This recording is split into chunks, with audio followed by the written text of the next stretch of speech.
and I'll use it any way I want to. It's my life, and I'm responsible for every action. It's all mine, my day, my time, my life. Chimney, give thanks for life. Give thanks for life. Chimney, give thanks for life. Give thanks I'm alive. Sing it, sing it. Oh, oh yeah.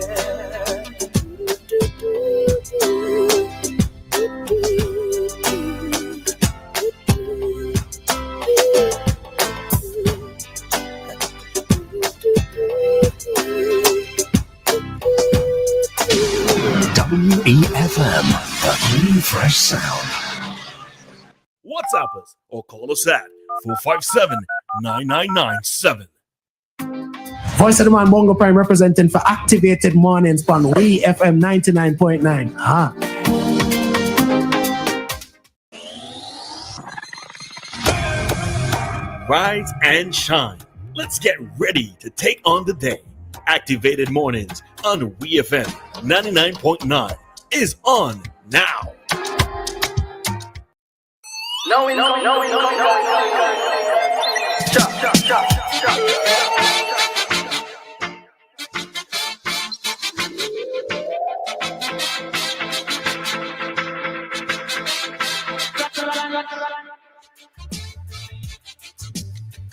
And good morning to everyone. It's the start of a brand new week, all right? We are back. It's Monday morning here in... All right, so whether it's rain or sun, it's still beautiful, SVG, all right? This morning, it looks like it was a bit overcast, and I think we are expecting some rain today, but at this time, it just seems like it's a very cool morning, all right? So for those of you who might be rushing to leave the house or rushing to head to wherever it is that you're going, I'm sure that you would appreciate this weather, all right? So you don't end up getting to work all hot and sweaty and sticky and nasty, all right? Like you in bed this morning when you fully well know you're finished bathing, all right? And this is Roleza joining you for another day. Dianna should be in a while, all right? Hope that everybody had a good weekend, whatever it is that you were up to, that it was rest-filled as well as being productive, all right? Because that's what weekend is supposed to be about. It's the end of the week where you're supposed to take some time to relax, okay? All right, so just a note for this morning's program that coming up at 8:10, we should be conducting an interview with Delroy Fireman Hooper, and he's known as the ruler of the land, all right? So we'll be discussing the beginnings and the future of his reign, all right? So we know that Fireman has won the Sokomana crown. Now, he's won several crowns, all right? So we should be conducting an interview with him come 8 o'clock, 8:10. All right, and good morning to Sandy. All right, good morning to Sandy. You just crossed my mind, so good morning to you.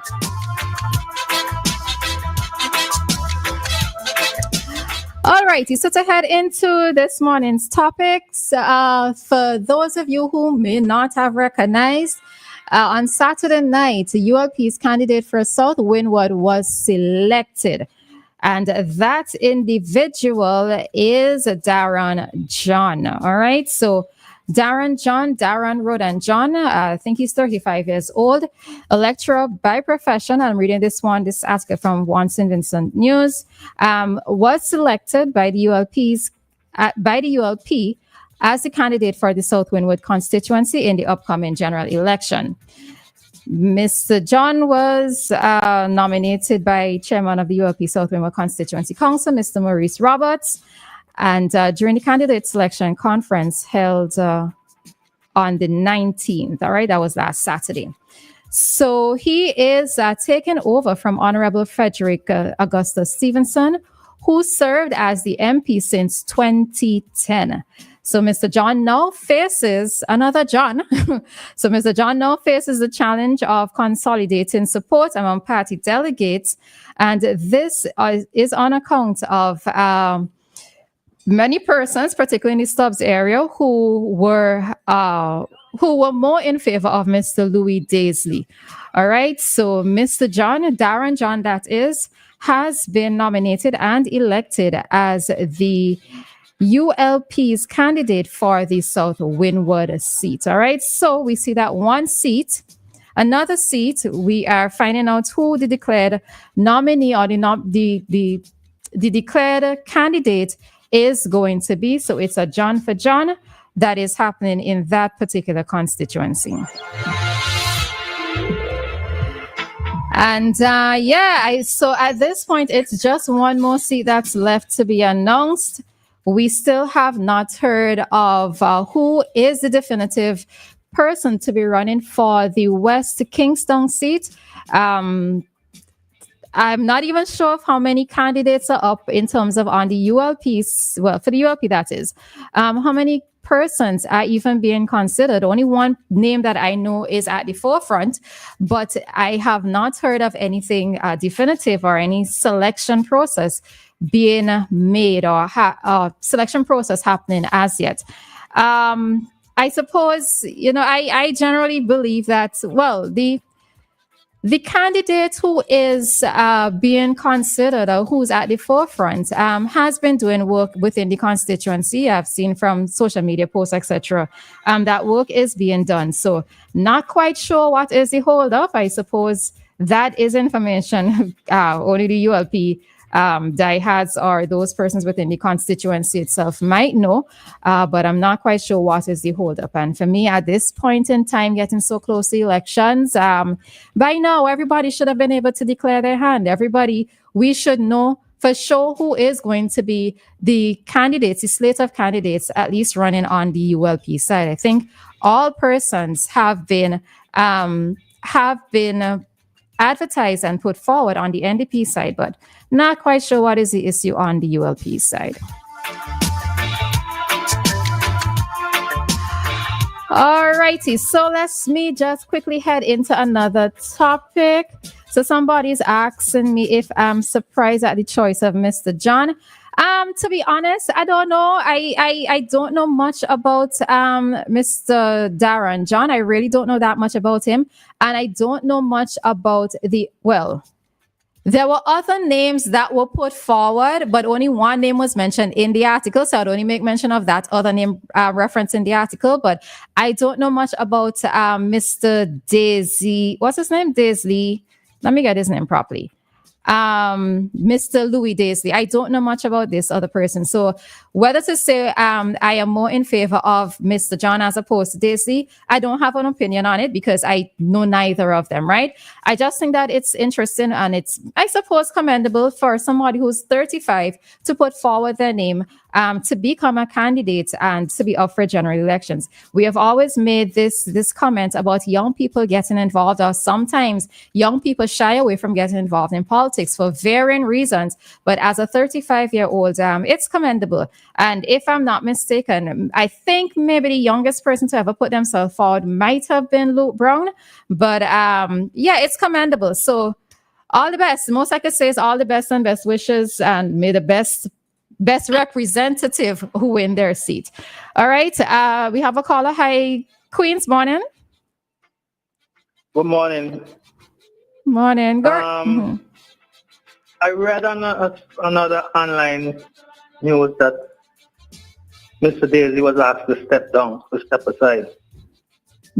So, and he wasn't there when they were casting the votes on the 19th. He wasn't there present. So I don't know if the guy run up on a poll. Probably, but what it is that I would like to know is there were two other names that I read in a previous article that two other names were put forward. So it was 4 in total. Well, I read a 4 in total. It was Odell, Morgan, John, and Daisley. So I don't know. I don't know. Yeah, sometimes the leadership of these parties, they prefer a certain candidate and they would encourage someone to drop out. They say like when Eustace was running back in the day, Israel Bruce wanted to run and he didn't want it, Israel Bruce. We also heard, Friday, we also heard Marquardt last time. A guy caught the favor. He got the nomination, but he didn't get the amount. I think 70% he got, and they needed more. I think he needed to get 70% of the vote, which he didn't get. So they had to go back to another poll. And then Dr. Friday come in and endorsed Bernard Wiley, a man who last run in 1998. And then everybody step aside and Wiley go forward. So it's not sometimes it's not a democratic process. A couple of years back, let's go back to 2010, there was some controversy in Central Kingston. I think it's Brian George, I think. He was upset that he didn't get the nomination. And he said the process wasn't fair, but then he came back and ran in the next time, which was 2015, I believe. So it's not a complete fair system. The leader sometimes puts his influence there and people back down. But what would be interesting to know if normally everybody would rally around, once they lost, they would rally around the person who wins. So it's interesting to see if this guy if he would go out and campaign for John. If you don't go out and campaign for John, that means he's upset about what happened. Well, hopefully we don't see something surfacing like the situation that happened in Southern Grenadines. So yeah, but Daisy was based in New York and used to call the radio programs all the time. But then I don't hear him on the radio. I hear the other guy, John. He has a radio program. So I wonder why Daisy didn't come on radio programs, to promote himself. Yeah, but as you raise this, okay, thanks, Queens. I'll talk off air, right? Thanks. It's not there. All okay, right, bye. No problem. Bye. Now, as Queens raised that, having a candidate asked to withdraw their interest. When I hear of these type of situations, it makes me wonder: do the constituents have a fair say in who they want to have run their constituency? Because if you have, let's say, another strong contender and that person is being asked to withdraw their nomination, then what's the basis? Is it really the voice of the people or the person who they want to have, or they consider to best be in the position to lead their constituency? Do the people actually have a voice? All right. Hi, caller. Morning. Caller, you have like a minute. You hear? Morning. Hello? Hello. Morning. Go right ahead. You have a minute. Hello? Hello. You hearing? Are you hearing? Thank you. Good morning. I'm hearing you. Go right ahead. You have less than a minute now. You remember when Buye was running for election? When they come out from, he and Starkey and come out from the ULP party. You remember they just pick up candidates because election was on them. They just picking up candidates and put in there for run. You see what happened to them? I same thing gonna happen there now. Election day right and man just picking up people. Well, we go see what happened. But let me tell you what I really called for. I don't know if you ever went to university, but I never went. I know Jamaican have a different accent than us. And Jamaican saying in school, they teach us to say system, SYSTEM. Now I hear some people saying systems. I don't know if that is the new education evolution where some people saying system. I don't know if you went in university, but I never went. They teach us about system. So I called you to ask, which is the right word? Is it system or system? Well, the word is TEM, so it should be system. And you don't have to go university to know that, though. Why are you bringing university into it? Okay then, because I know I learned that in elementary school. And it's system. I hear some people saying system. So, and like how they say, they teach you about the continents. I know people saying it's 6 continents. North and South America is 2 different continents. I never learned that in school. I learned North and South America is 1 continent. How you learn that? No, you have me guessing myself and guessing myself. I will look that up. I'll Google that. All right, we have to jump on out. So yeah, okay, enjoy it. It's 5 continents. Anyway, all right, I'm gonna figure it out. Yeah. Okay. Okay, have a good one. All right. And with that, we are going to head on out of this segment as it is very, very, very quickly approaching 7:35, and it's time for us to head into today's traffic talk. Nothing else sounds as good as WEFM.